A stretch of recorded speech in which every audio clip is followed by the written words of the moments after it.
听众朋友好，感谢您继续收听希望之声的节目，这里是新闻看点，我是邓梅。今天是11月30号星期一，那接下来我们一起来看看美国大选到11月30号的详细更新。那我们都看到了，今年美国总统大选真的是跌宕起伏，惊心动魄的程度是不亚于一场大战。在民主党选举舞弊更多的证据浮出水面的时候，更多有争议的政府官员、专家学者和平民的百姓是纷纷发声，要求找出真相，严惩窃取权力和大选的左派势力。那川普就表示要考虑指定一个特别的检察官，用以调查干扰2016年竞选以及涉嫌在2020年大选舞弊的相关人员。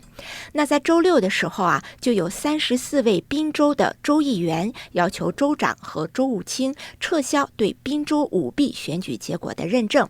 在周日的时候，就是11月29号，乔治亚州联邦法官就下令乔州停止删除或者是重新设置这个选举的机器。那随后呢，他又推翻了这则命令，但是法官在当日深夜又再度下令禁止乔州的选举官员更改、销毁或者是清除 Dominion 投票机上用于2020年选举的任何数据。那还有另外一个消息，在周一，就是今天，川普团队将参加亚利桑那州参议员举行的见面会。那对于起止为今的种种迹象，美国政策策略家兼作家迪克·莫里斯评论说目前川普总统获胜的机会呢将增加，各州的立法机构也将发挥它的作用。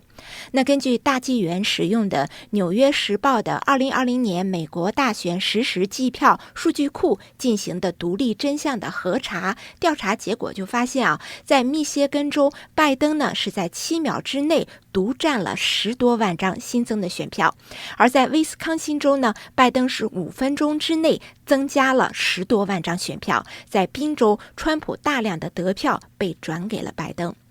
那有一些勇敢的律师和学者就揭示出这些种种乱象背后的黑手是中共的渗透。那著名的律师鲍威尔的诉讼书呢，也列举出了一些惊人的数据。一名前美军情报官的证词就显示Dominion 系统的是被中共侵入了。而林伍德大律师之前也指控希拉里·克林顿和索罗斯伙同国外的一些势力是干预了美国的大选。他认为呢，现在美国正处于和中共的正邪大战之中。那接下来呢，我们就看看美国这6个关键州的实时更新。首先是宾州，10月30号，宾夕法尼亚州共和党的州议员呢是正式提出了一项决议，那对这个州在2020年大选的结果是提出了异议，并且要求撤回这个州对总统选举结果的认证。那这个决议就表示有些官员是通过非法改变2020年11月3号宾州选举的管制规则，侵犯了美国宪法赋予议会的权利。那么列举的这些非法的行为是什么呢？首先是9月17号，宾州最高的法院非法且单方面的延长了接收邮寄选票的最后期限，把没有邮戳的选票列为即时的选票，并且允许接收签名没有经过核实的选票。那么第二个非法的行为是10月23号，应州务卿的请求，宾州最高法院裁定邮寄选票的签名不需要经过验证，这是非法的。那第三个非法行为呢，是11月2号，州务卿是鼓励某些县在发现邮寄选票有缺陷之后呢，通知政党和邮寄选民的候选人代表。那么所有这些举动呢，是都违反了宾州的选举法。决议就指出2020年11月24号，州务卿是不顾正在举行的诉讼，单方面的过早的认证了2020年11月3号总统大选的选举结果。宾州共和党参议员马斯特里亚诺上周五就表示，由共和党控制的州议会将努力不让宾州选举人进入选举人团。他表示，共和党立法者可能会在11月30号，就是今天开始这一进程。那我们再来看看乔州。11月29号，就是上一个周日，美国乔治亚州最大的一个县富尔顿县的选举官员向当地的媒体说Dominion 投票系统移动服务器就发生了崩溃，导致这个州总统大选第3次重新计票拖延。但是呢，这个服务器崩溃的说法就引发了多方面的质疑。有多个报告就指示说有人看见服务器呢被从有监票员在场的地方移除，一些人因此就怀疑这是掩盖舞弊证据的又一个举动。那富尔顿县呢，目前已经清点了大约是88%的选票，重新计票呢将在周一再次恢复，完成重新计票的截止日期是12月2号。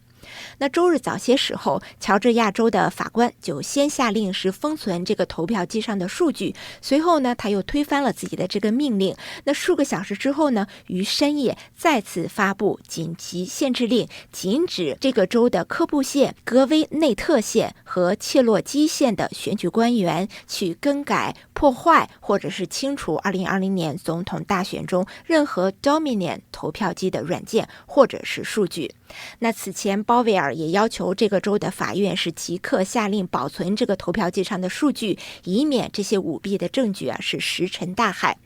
那随着有关选举舞弊明显欺诈行为是越来越多，一些人就认为被掩盖的舞弊情况可能会比人们已经知道的是更为严重。那目前有6到8个州的选举结果正在受到全美各个地方多个律师团队的挑战，乔治亚州呢就是其中的一个。知名的律师林伍德和鲍威尔是分别在乔治亚州提出了多项的诉讼，那乔州目前也成为一个关注的焦点。